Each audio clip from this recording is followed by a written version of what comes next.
नमस्कार, आप देख रहे हैं किसान इंडिया और मैं हूं आपके साथ पारुल यादव। देश इस समय दो तरह की मौसम परिस्थितियों का सामना कर रहा है। उत्तर भारत कड़ाके की ठंड से जमा हुआ है, वहीं दक्षिण भारत चक्रवात तितवा की वजह से लगातार हो रही बारिश से परेशान है। ऐसे में मौसम विभाग ने कई राज्यों के लिए ठंड, कोहरे और बारिश को लेकर विशेष चेतावनी जारी की है, जिसके बारे में हमें विस्तार से जानकारी देंगे देश के जाने माने weather expert doctor SN Pandey ji. इस समय देश में जो तितलिया नाम का साइक्लोन था, अब वो डिप्रेशन में बदलने के बाद कमजोर हो गया है और बेलमार्क लो प्रेशर के रूप में तब्दील हो गया है। इसी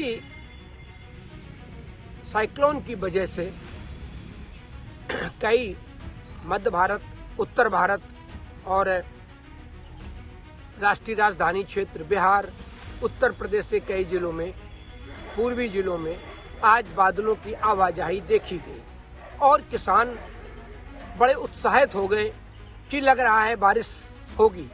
और आज किसानों के जितने फोन आते हैं उससे करीब 50 गुना फोन आज ज्यादा है। किसानों ने पूछा कि सर क्या बारिश होने वाली है, क्योंकि जो रबी की फसलों की बुआई थी अब उसमें पानी की जरूरत है और अगर किसानों को पानी, जिसको महावट हम लोग कहते हैं, जो सर्दियों की बारिश होती है, उसके रूप में मिल जाता है तो एक तो किसान की बहुत बड़ी लागत की बचत होती है, जो हमारे प्रधानमंत्री का भी सपना है कि किसानों को लागत दोगुनी की जाए।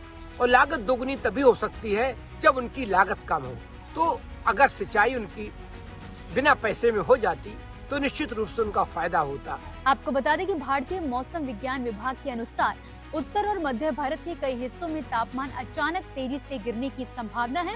उत्तर प्रदेश, बिहार, राजस्थान, हरियाणा, पंजाब, दिल्ली NCR और महाराष्ट्र के उत्तरी पश्चिमी इलाकों के साथ ही मध्य प्रदेश के कुछ हिस्सों में ठंडी हवाओं के चलते कोल्ड वेव की स्थिति बन सकती है।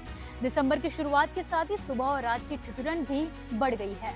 अभी फिलहाल बारिश की संभावना नहीं है और अब की बार वेस्टर्न डिस्टर्बेंस भी बड़े सशक्त नहीं आए हैं।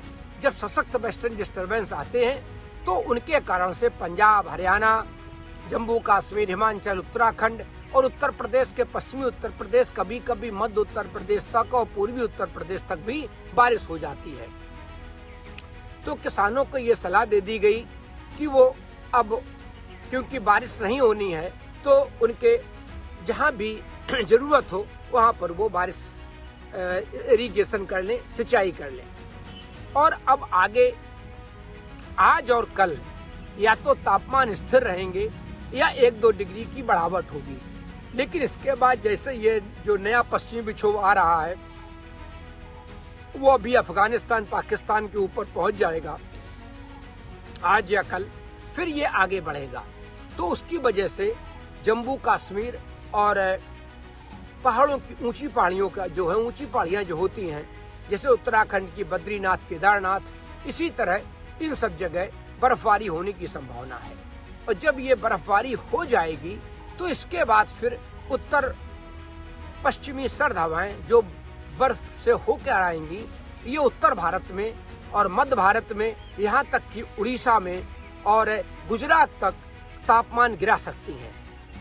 और दिन में जब बादल आप रहते हैं, तेज धूप नहीं निकलती है, तो फिर सर्दी महसूस होने लगती है। आज भी आप उत्तर प्रदेश के कई इलाकों में जहाँ जहाँ बादल रहे हैं वहाँ लोगों ने दिन में थोड़ी सी सर्दी वाली बातें महसूस करी, क्योंकि अभी तक तो धूप बहुत तेज निकल रही थी। और इसी के साथ जब उत्तर पश्चिमी हवाएं आएंगी तो जो राष्ट्रीय राजधानी क्षेत्र में प्रदूषण है उसमें भी राहत मिलने की संभावना है, क्योंकि जो टेम्परेचर इन्वर्जन होता है उससे भी राहत मिलेगी और प्रदूषण थोड़ा कम होगा, जो हमारे स्वास्थ्य के लिए बहुत जरूरी है।